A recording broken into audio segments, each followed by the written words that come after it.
we called it a rock and a hard place. Okay, I remember in 1973, my first son was born, and my grandmother came to see him, and she said, "You have come to a terrible world." In the 90s, there was a sitcom that everybody may be familiar with called A Different World. Okay, and every morning, CBS has a show called CBS This Morning, and they show me my world in 90 seconds.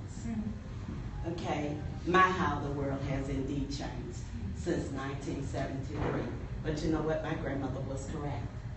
This is a terrible world. But we live here, and we must learn how to get along here. And if you're in business, you get along with a lot of the people that are actually in the world that you may be familiar with or you may not be familiar with. So I decided I would try to give a description of 3 types of people that you meet every day in your work world. So when you face the new day, as with your coworkers and so forth, you come across 3 different kinds of people. I call them different kinds of rocks, if you will. The pebbles, the rocks, and the boulders. Everybody knows what a pebble is. It's pretty small. A rock is a little bigger, and if you can imagine, of course, a boulder is super, super big. My hope is that you will go forward with ideas for building your business by understanding that these 3 types of people can make or break your success. And finally, number 3, that we live in a world, and no matter who we come in contact with, they will always be in contact with us. First of all, the pebbles. These are people who are just beginning. They are fragile, they are mobile, and they're easy to get lost. They have the ability to grow, but they require much assistance to maintain and to be retained. They may lack certain etiquette skills, and they may be culture-driven. But there's a key to fixing whatever ails them, and that key is training. They must be trained. Sometimes you have to hold their hands. Sometimes you have to pat them on the back. And sometimes you have to say, "Attaboy, good job." The rocks are experienced. They may be docile and are possible leaders.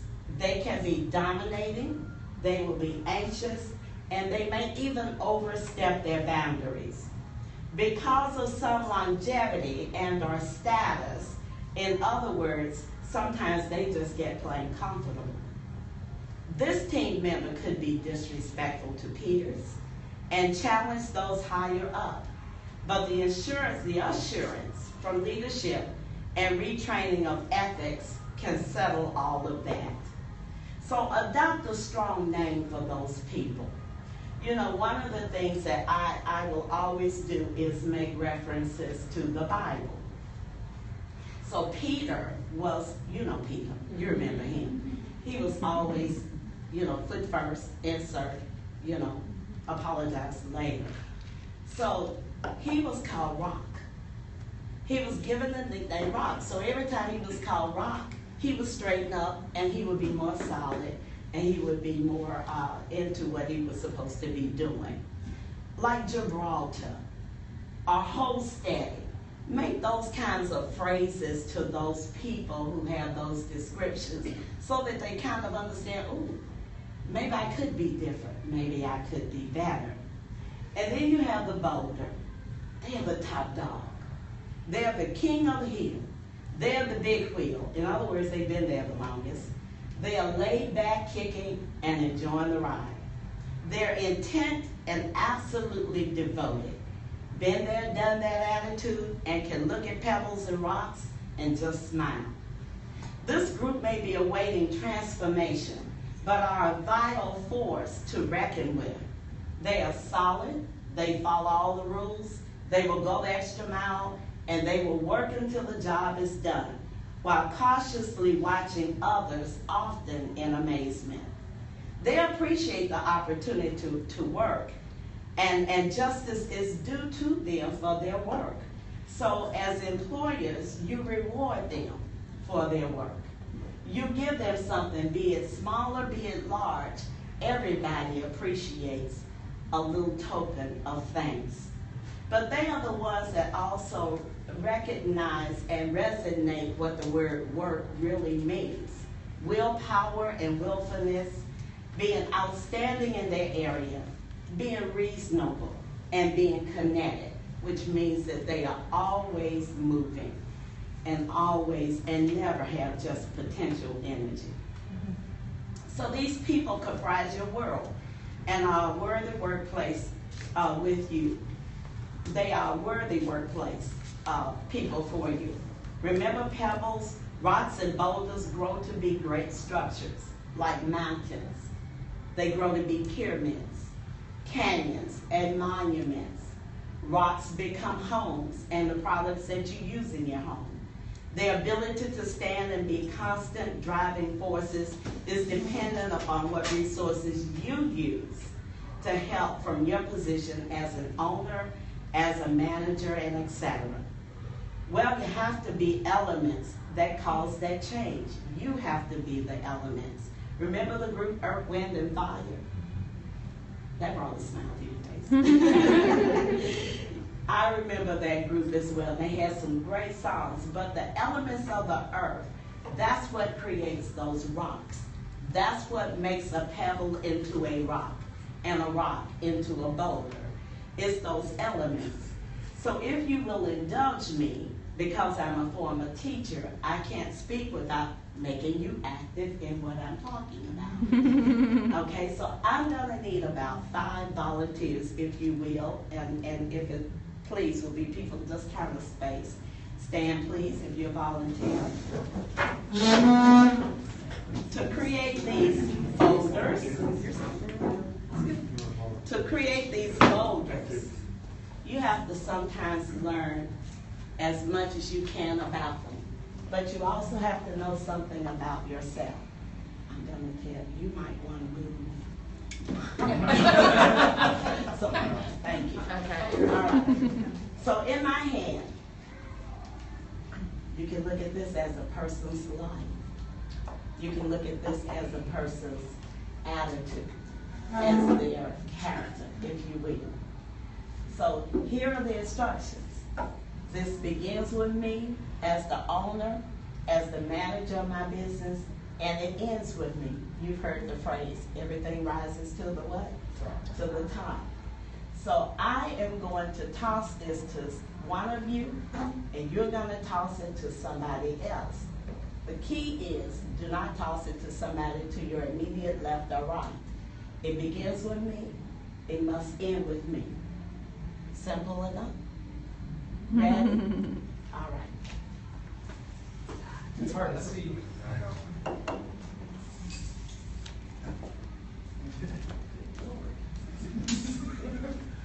It's hard to see. We need a yellow wall. Now remember who hasn't had the ball. Everybody touches it only once. All right, okay. Now it comes back to me. Oh, it is hard to see in here. Thank you. I stopped it because something got off track. And in your business, sometimes things get off track, right? Sometimes directions aren't exactly followed. Although she was participating, she forgot the instruction. Well, did I say you can't touch it only once? Did I say that exactly? Okay. So, in your business, you have people who really aren't paying attention, don't you? And sometimes they miss the ball. Whether you can see it or you say, I didn't see it. So, people make excuses, right? Okay, so we're going to try this again. Now, I'm going to start with the same person I started with before. In other words, we give second chances, right? We like second chances. As human beings, we must have second chances. Sometimes we must have third chances. And whatever, however many chances we have, but we got to have them. So here's your second chance. Because people deserve to say, I can do that this time. Give me another chance. Here you go. You ready? Now keep your eye on the ball. That's the other game. Uh-oh. Oh. Couldn't see it, Bob. Keep going. Stop. We've already gotten her. What was that she did? She put something You else. can't go to the person next to you. No, you No, you can't. can't. To the right. And you can't do that. Yes, no. And then I threw another one. And you didn't expect that, did you? I said, keep your eye on the ball. And I said, keep your eye on the ball. And so in life, do things not happen sometimes? And you didn't expect it to happen. Thank you. And when it happens, because you're looking to your left or to your right, instead of looking ahead to where your business should be going, you drop the ball. Is that correct? That's what we do. That's what your employees do. They drop the ball. But in order to be successful, we must, and in order to build those pebbles into rocks and those rocks into boulders, you gotta find a way to keep their attention. You gotta find a way to keep them focused on the plan. Because if they didn't start the business, you started the business. You know where you want it to go. You know what it wants to be, what you want it to be. You know the kind of money you want to make. And you know the people you want involved. So do you want people who just drop balls all the time? No. So you've got to train them in the way that they should go. You remember that adage. Train them in the way that they should go. Give yourselves a hand and have a seat.